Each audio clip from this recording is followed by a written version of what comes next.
야, 근데 윤 대통령을 만나고 싶어하는 분이 또 있습니다. 조국 대표. 하지만 아직 22대 국회가 시작된 것도 아니고 좀 원내목 교섭단체도 아니기 때문에 일각에서는 여럿이 범야권 연석회의를 한번 해보는 건 어떠냐 이런 조국 대표의 제안에 대해서 상당히 묘수다 이런 얘기도 있는데 이건 좀 어떻게 보세요?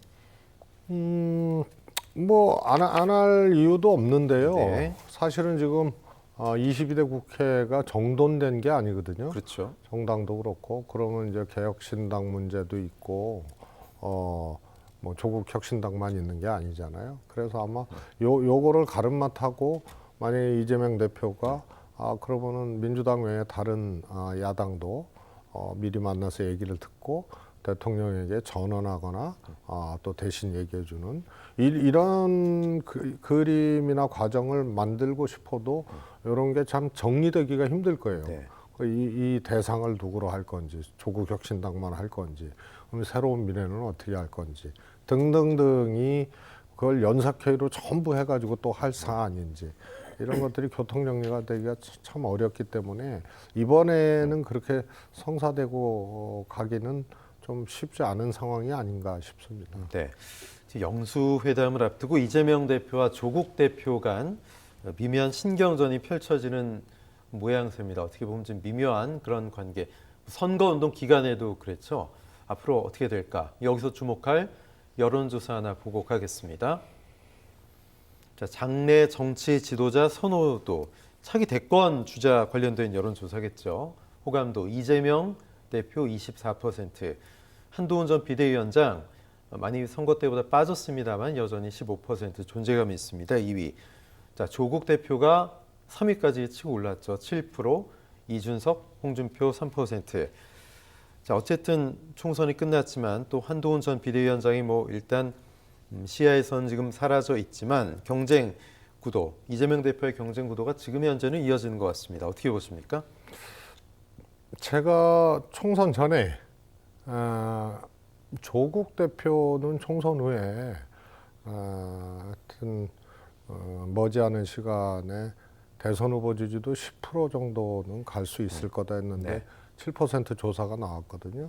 저 조사의 특징은 이재명 대표가 비상한 것은 아니다. 지지율이 뭐 1% 직전 조사에 비해서 1% 정도 올라가는데 이게 좀 특이한 상황이고요. 그러니까 총선 압승 후에도 그야말로 지지율 상승이 이재명 대표 개인에게는 뚜렷하게 나타나고 있지는 않다.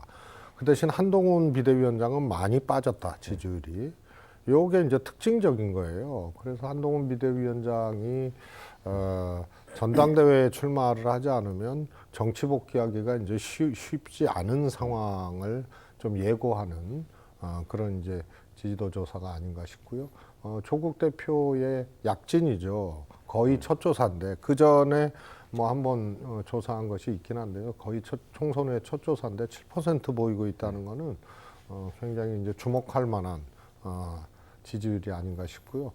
조금 더 올라갈 가능성이 큽니다. 김종인 전 상임고문은 2027년에 이준석이 대권 주자가 될 거다. 그러면서 별의 순간 뭐 화제가 된 말인데 뭐 점성술사입니까? 이 어떻게 보세요? 진짜 그런 예측이 좀 유효할 거라고 보십니까? 이준석 대표가 여권의 유력 대선 주자급까지 갈지? 이제 그 전제가 되려면 네. 국민의힘이 완전히 주저앉아야 돼요. 네. 그리고 범보수 연합이라 그래야 되나요?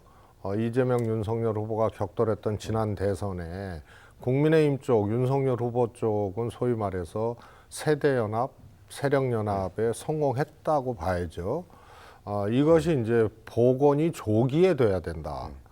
그 다음에 여권 내, 지금 국민의힘 내에 잠재적 대권 후보들이 그야말로 국민들에게 뚜렷한 반향을 일으키지 못하거나 혹은 한동훈 비대위원장 같은 사람이 쓰러져야죠.